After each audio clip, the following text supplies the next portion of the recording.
everyone, welcome back to my channel. If you're new here, my name is Bailey, and today I'm going to be doing something a little bit different. I decided to recommend and review some dark academia books, as well as showing off outfits inspired by those books. I was hoping to make this into a series so I can recommend many dark academia books as I go, and perhaps show off looks inspired by those ones as well. Luckily for today's video, I have 5 books that I am happy to recommend. I don't have any books here that I don't like, so I'm very excited to share them with you, and I'm very inspired to create these outfits, which I hope will turn out well. Today I have 5 books. 2 are classics and 3 are considered staples of the dark academia genre. Now, before I started, I wanted to explain again that I personally don't follow the dark academia aesthetic completely. I do enjoy academic thrillers, mysteries, and psychological horrors that take place in university or school settings, but I don't really like the title dark academia. I will be using it for the purposes of finding this video and for searching, but I will also be using the term in terms of aesthetic because I will be dressing up based on these books. So yes, many of these books may not be considered dark academia in the proper definition or however the kids on Tumblr do it, but I thought it would be fun to discuss these books anyway. So let's get started. So the first book that I have here today is the one, the only, The Secret History by Donna Tartt. This book is the most famous in the genre. It's the quintessential book people recommend for this genre, and I would say it is one of the first that you should read if you want to get into the dark academia genre or aesthetic. The novel was published in 1992, and it is about a character named Richard who goes to a college to study Greek, and he gets put into this teeny tiny classics course that only has 5 students in it and is taught by one professor, and they are very close-knit and very secretive, and gradually things start to get dark. That means that there's murder. I will not be going into spoilers today. The murder is in fact on the back of the book as well as in the first couple pages, so I'm not spoiling anything here. It is very polarizing. A lot of people don't like it. They think it's too slow, they think it's too dry, they think that this isn't dark academia at all because it's set in the 80s and there are a lot of 80s references and events going on.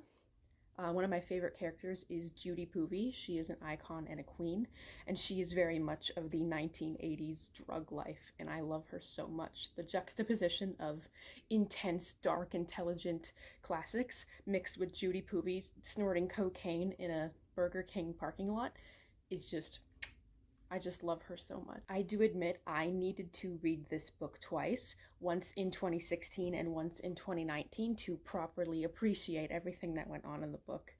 I love this book. I just relate to Richard a lot.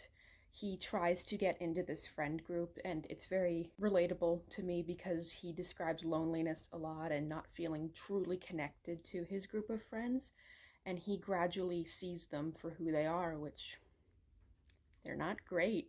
This book is heavily referential. It describes everything you need to know to be in the more classical area of dark academia, which is an area that I studied in university. So reading this both times while I was in university was really, really fun. I didn't feel as isolated as Richard did in my university courses. There were 20 plus people in the room at all times, so this is a 5-star read for me. I just think it's utterly perfection, and I'm going to read it many, many more times in my lifetime. So I would highly recommend, if you're into very slow, deep, dark development into a friend group and how dangerous and toxic they become. My cat interrupted me, so you'll be seeing him. Also, if you relate to Richard Papin, who constantly sleeps all the time, all he does is sleep.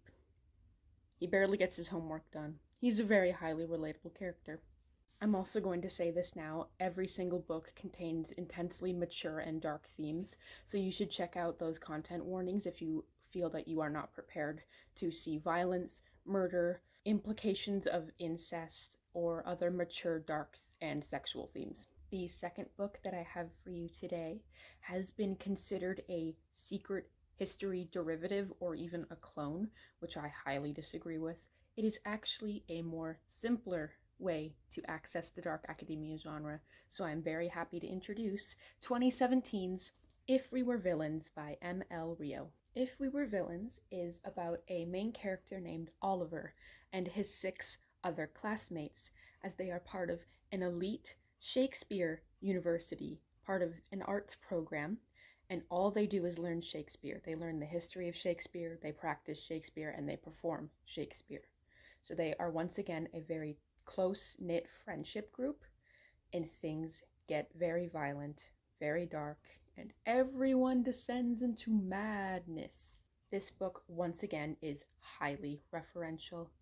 Fortunately, you do not need to be an expert on Shakespeare to understand everything going on in the novel. A lot of it is explained. They perform many scenes of Shakespeare, including Macbeth, King Lear, Richard III or something, one of those king ones. And all of the themes and metaphors are pretty easy to understand. I was not lost, and I only learned 4 Shakespeare plays in high school, so I was happy to be able to access everything in this book very easily. This is a book I highly recommend if you felt that the secret history was way too dry, way too slow, and you didn't understand anything in it. This has beautiful language, but it is a lot easier to understand. Many of the dialogue scenes are replicating Shakespeare play books, so they'll have the character's name and then their line, and then the new character's name and their line, kind of like a script. So it's very easy to read in some scenes, and it's very easy to understand. I am not trying to undermine the book by saying that it's too simple or anything. I'm just saying that a lot of criticisms of The Secret History were that it was too slow and too dry. This is very quick. This is very engaging. There's also a more diverse cast in this book. There are 7 characters now, and there are more female characters, which is a lot better than just the token 1 female character in most dark academia books, which I roll. So I highly recommend this book if you're in for a very quick, very dramatic, very Shakespearean mystery in a romp. You also need to solve a murder in this one, so it's very exciting. It is also sort of a story within a story because it is the main character telling the truth 10 years after the fact, which is a storytelling motif that I do enjoy. So this one got 4 stars from me. I might change my star rating if I ever reread it again.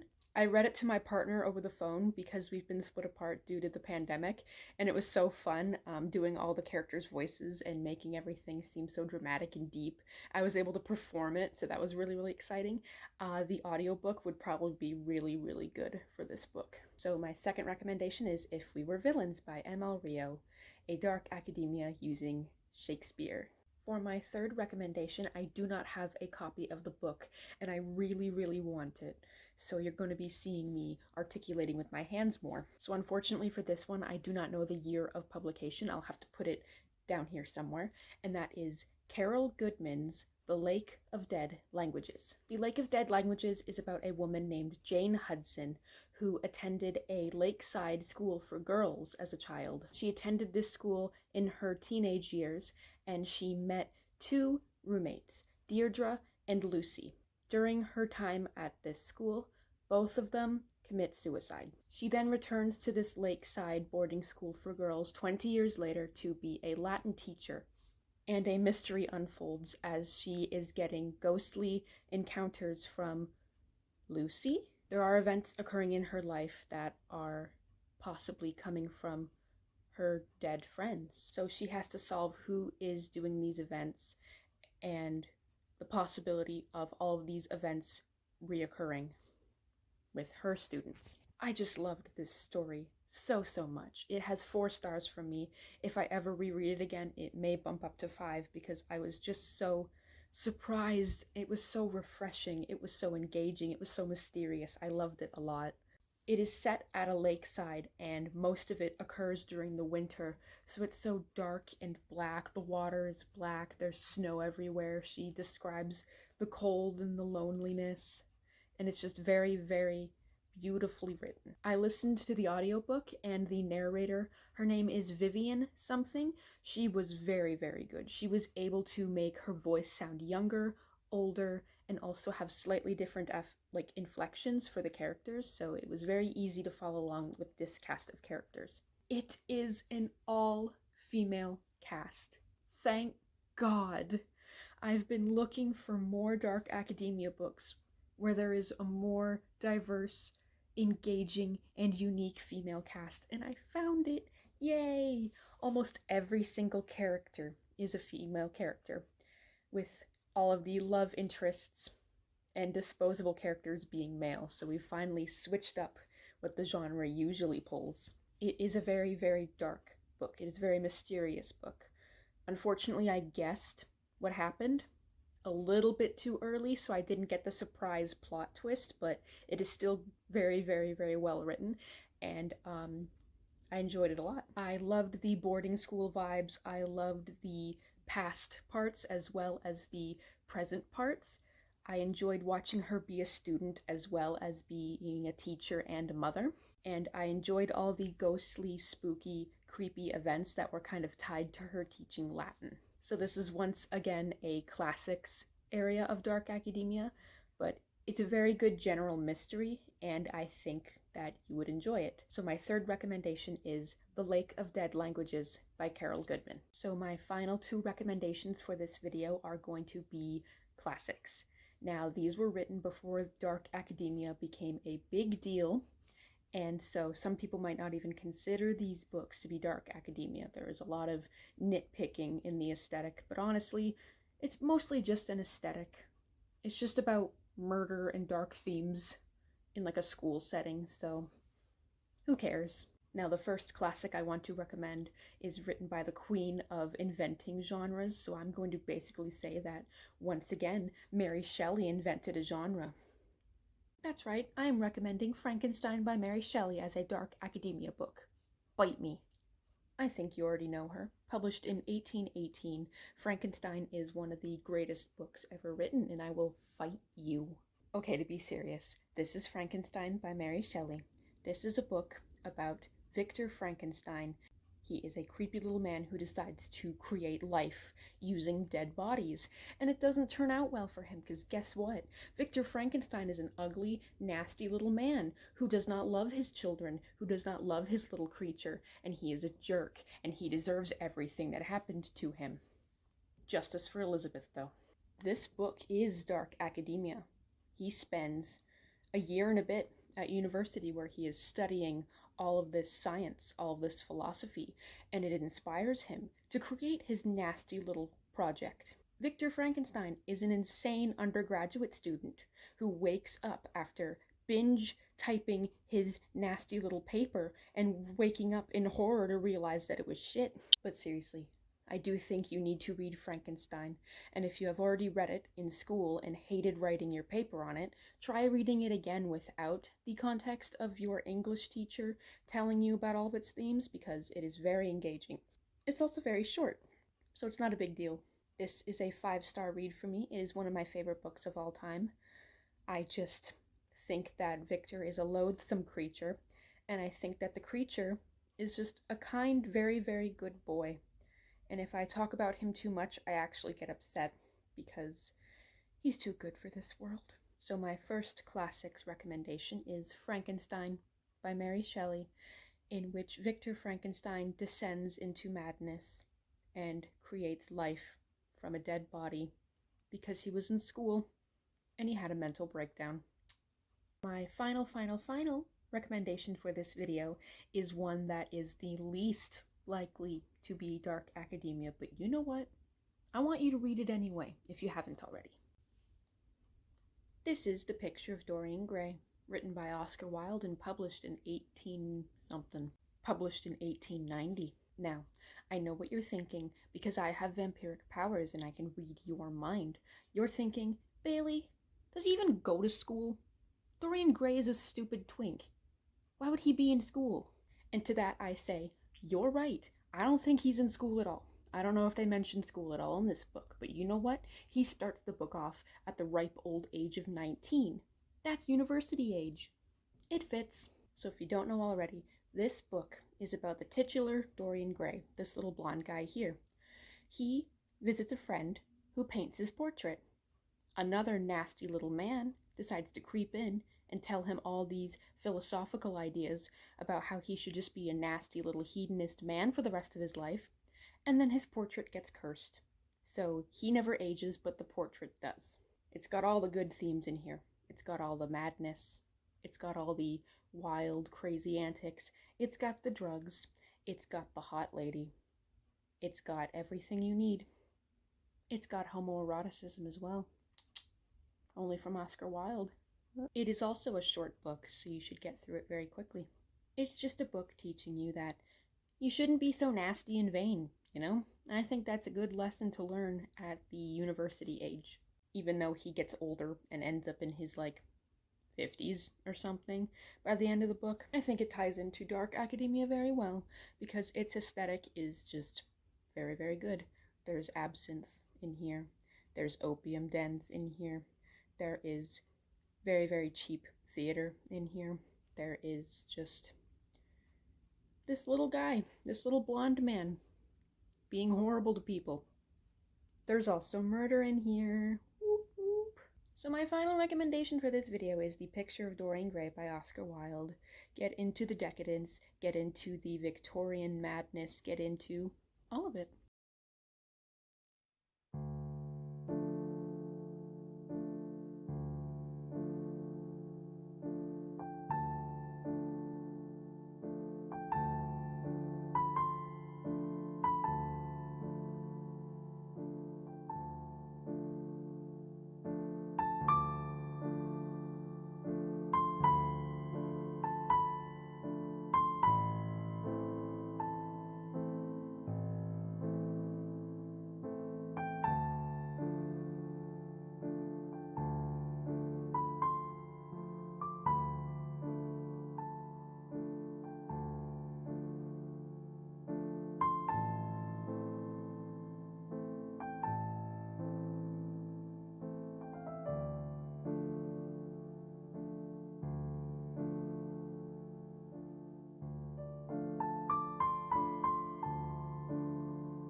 end of my lookbook. Thank you so much for watching.